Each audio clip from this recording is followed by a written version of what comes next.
des femmes dans la médecine.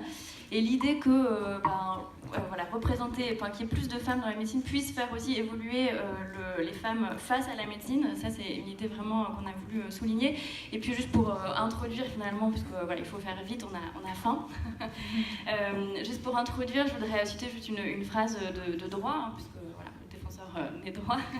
Le principe d'égalité n'exclut pas les différences de traitement, et alors évidemment à certaines conditions, mais le mot traitement me semblait intéressant ici, puisqu'on est aussi dans le domaine de la médecine. Donc ça résonne très bien, merci beaucoup, bravo à vous. On regarde tout de suite ce que vous avez produit sur cette question de la médecine différenciée, et après vous avez le droit à la parole.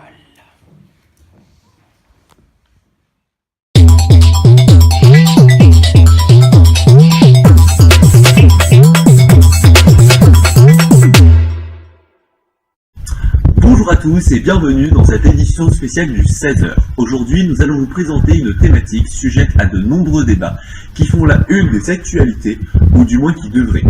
Il s'agit de l'égalité des soins entre les hommes et les femmes.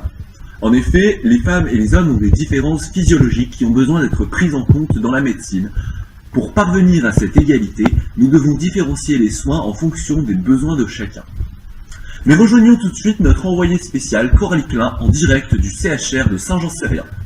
Bonjour Coralie. Fabrice, je suis en compagnie du docteur Jean Sétou, chef du service neurologique du centre hospitalier. Bonjour docteur. Bonjour. D'abord, expliquez-nous docteur, sur quoi travaillez-vous exactement? Personnellement, je me consacre à la médecine différenciée. Le corps humain féminin et masculin comporte des différences au niveau physiologique. Il est donc normal qu'ils ne réagissent pas pareil aux médicaments. Si on prend le cas de l'AVC, dites-nous alors quelles sont ces différences. Eh bien, nous avons fait des études récemment qui montraient que les symptômes étaient différents.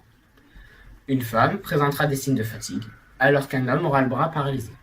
Ces différences, très souvent méconnues, empêchent l'identification d'un AVC, ce qui entraîne un retard dans la prise en charge. Cela peut avoir d'irrémédiables conséquences.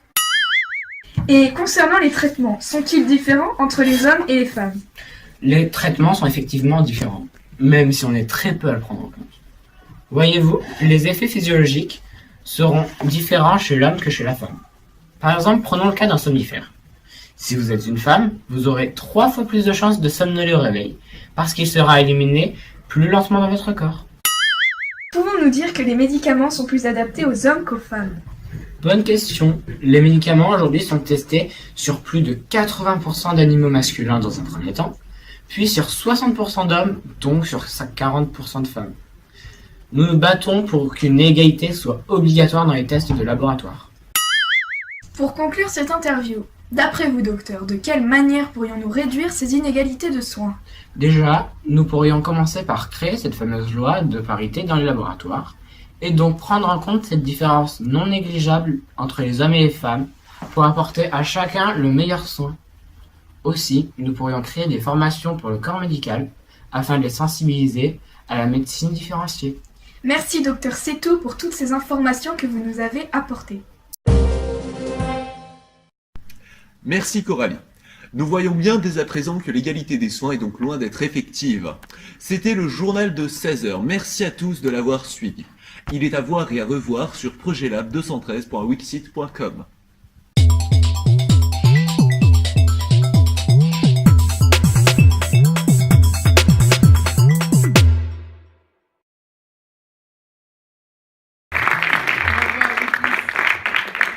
Alors venez. Comment s'est monté ce projet sur cette idée de la médecine différenciée? Et où étaient les filles d'ailleurs? Puisqu'on est rentré finalement dans le suite de ce qui était dit de Lina tout à l'heure, c'est-à-dire on voit plus les garçons à l'image que les filles. Absolument. Pourquoi? Racontez-nous. Dans un premier temps, j'aimerais vous présenter en gros le projet. C'est un projet donc sur l'égalité entre les filles et les garçons qu'on mène depuis le début de l'année avec notre classe pour les cours de MC. Il a été financé par la région Auvergne-Rhône-Alpes et nous sommes en partenariat avec une radio, Soleil FM, c'est la radio de Montélimar. Et en fait, depuis le début de l'année, donc, on a eu plusieurs intervenants et à chaque fois, on les a interviewés.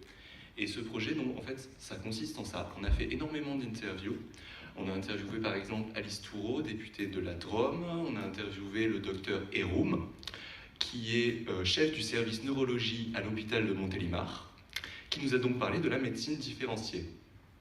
Et à partir de ces interviews, donc, on a appris énormément de choses, on les a retravaillées, on a fait des activités, notamment avec l'association Tempo, qui est à Montélimar aussi, on a fait des jeux de société, c'était extrêmement intéressant d'ailleurs.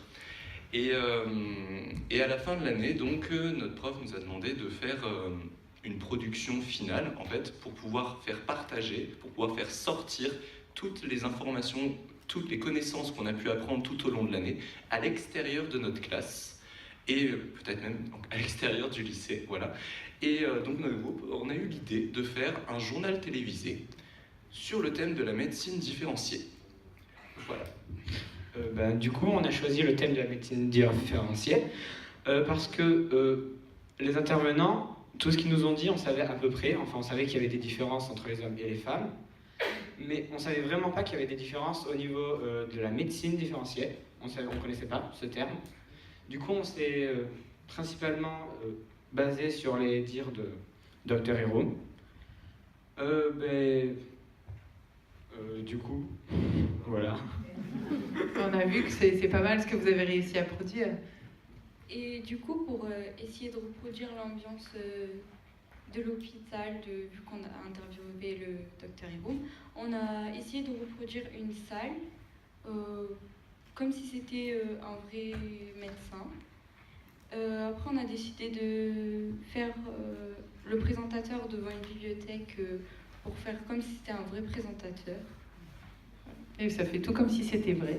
Et voilà. Pour finir, j'aimerais conclure sur ce que nous a apporté ce projet au niveau de notre ressenti surtout. Ouais.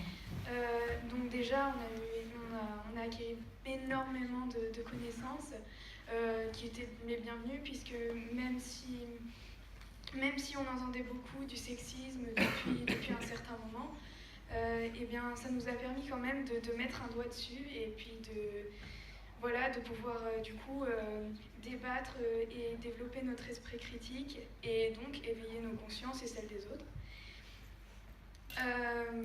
Voilà, je pense que c'est à peu près tout et j'aimerais remercier les intervenants, la région, le CLEMI et la radio Soleil FM de Montélimar. Merci. Bravo, merci à vous. Un dernier mot peut-être? Pour répondre à votre question... Ah, c'est gentil. Mais j'ai eu des éléments. En soi, c'était parce que Dr Héroum, c'était un garçon. Ouais. Du coup, on a choisi un garçon comme Ouais. médecin. Et il voulait faire le présentateur. Mais... Et voilà.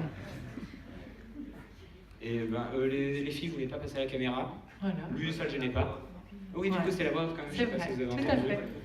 Oui. Ouais. D'ailleurs, bravo. on Et l'année remercie prochaine, les ce sera autres. les filles animales. Et c'est super. Bravo à vous dans tous les cas. Sur le travail que vous avez engagé. Merci. Nina Schmidt, peut-être une photo ensemble pour le reste de la classe. Comme ça, vous reviendrez, c'est sûr, l'année prochaine. Voilà. Bravo.